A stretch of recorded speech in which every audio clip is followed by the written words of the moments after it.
première partie de l'interview avec Anaïd Djabourian, son parcours personnel, son installation en Arménie, les difficultés qu'elle a dû surmonter et les opportunités de ce pays. Bonjour, aujourd'hui nous recevons Anaïd Djabourian du domaine Djabourian. Merci d'être avec nous aujourd'hui pour ce troisième épisode du podcast de la CCIFA. Tu es notre première invitée, merci beaucoup. Pour commencer, est-ce que tu pourrais te présenter brièvement ?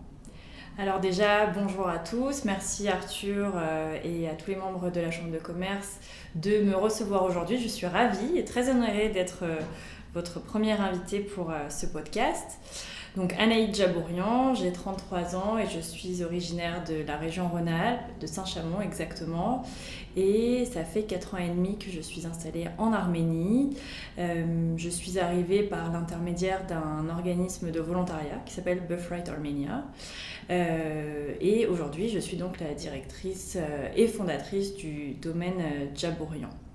En quelques mots, voilà pour mon parcours professionnel. Avant de venir en Arménie, donc évidemment j'ai étudié en France. Je suis diplômée d'une école de commerce et un master en hôtellerie de luxe de l'Université internationale de Monaco, à la suite de laquelle j'ai travaillé pendant environ 6-7 ans dans le commerce de détail, l'ouverture d'un magasin de meubles et de décoration dans la région lyonnaise. Donc, durant 7 ans, j'étais en charge de différents pôles au sein de ce commerce. Et puis, un jour, j'ai décidé d'arrêter, de changer de vie un petit peu, ce qui m'amène à être ici en Arménie. Très bien, merci. Qu'est-ce qui t'a appelé en Arménie ? Qu'est-ce qui t'a donné envie de déménager dans un nouveau pays ? Alors au départ, je n'étais pas sûre de déménager en Arménie quand je suis arrivée en septembre 2021.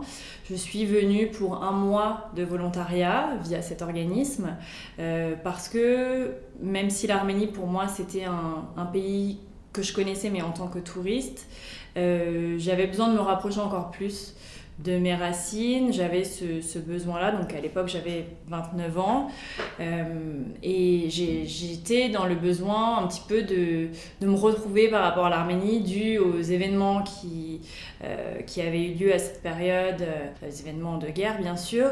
On était tous à regarder un petit peu de loin en France et de se sentir inutile, on voulait avoir une responsabilité, on voulait donner de soi en fait, à travers ce qu'on voyait aux informations et moi j'ai voulu me rapprocher de cette manière, donc j'ai un petit peu cherché ce que je pouvais faire.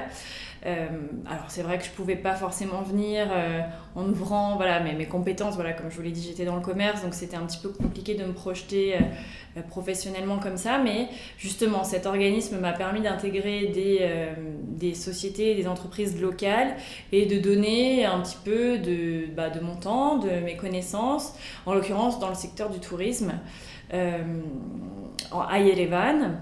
Ça a duré quelques mois, ça a duré 2 mois exactement. Je suis retournée en France et j'ai annoncé à mes parents que je retournais m'installer en Arménie. Que j'avais décidé d'y vivre un peu plus longtemps. À ce moment-là, je ne savais pas encore exactement ce que j'allais y faire. Mais le projet du domaine viticole était déjà en process. En fait, on avait déjà commencé. C'était à l'initiative de mes parents, donc exactement de mon père et de mon oncle, 2 frères, Tigran et Aram Djabourian. Et voilà, en restant en Arménie, je me suis dit, allez, je vais prendre les rênes de ce projet familial, le développer, et puis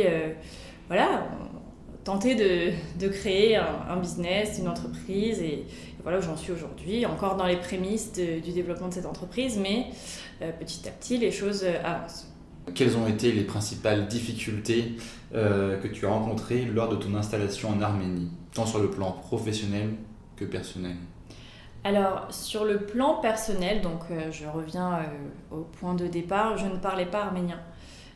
Quand je suis arrivée en Arménie, alors l'organisme avec lequel je suis venue proposait des cours d'arménien auxquels je participais 2 fois par semaine, mais à côté de ça je prenais des cours en plus bien sûr pour apprendre à lire, à écrire aussi. Donc ça, c'était ma première difficulté, le langage, de communiquer, ça restait compliqué. Aujourd'hui, je me débrouille très bien. J'ai encore beaucoup de vocabulaire à apprendre, des choses que je ne comprends pas, et voilà, c'est ok pour moi, il n'y a pas de souci. Mais j'ai passé largement cet obstacle, on va dire. Aujourd'hui, voilà, donc ça c'était aussi bien à titre personnel que professionnel.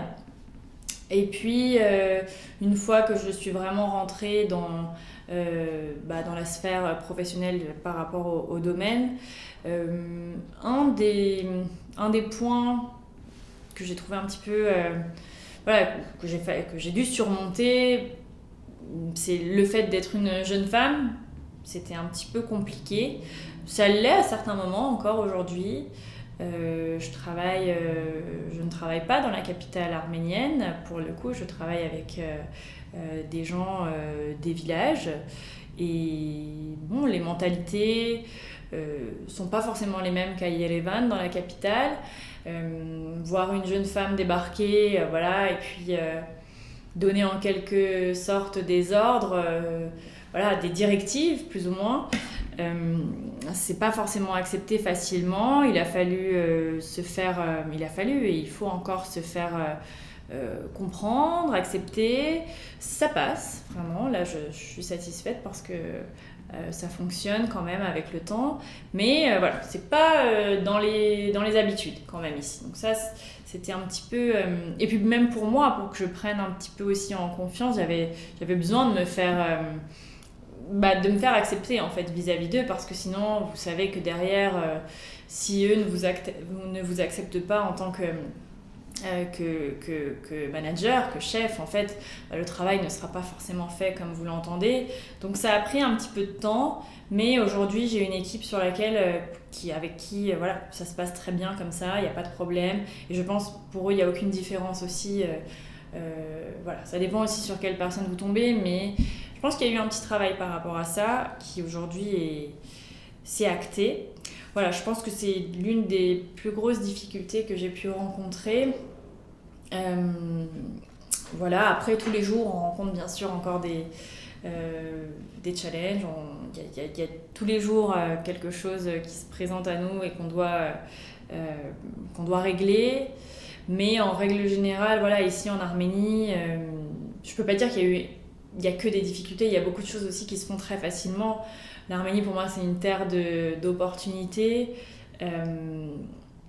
Voilà, on a besoin de quelque chose. Le lendemain, ça peut être réglé par le cousin, du copain, de l'ami, du frère.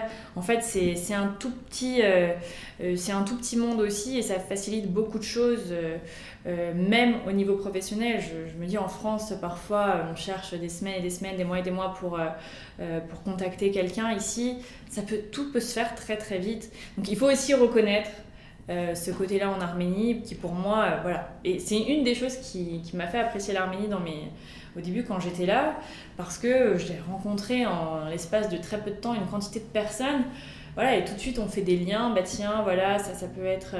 Puis aujourd'hui, ça peut ne pas vous être utile, et demain vous allez y repenser.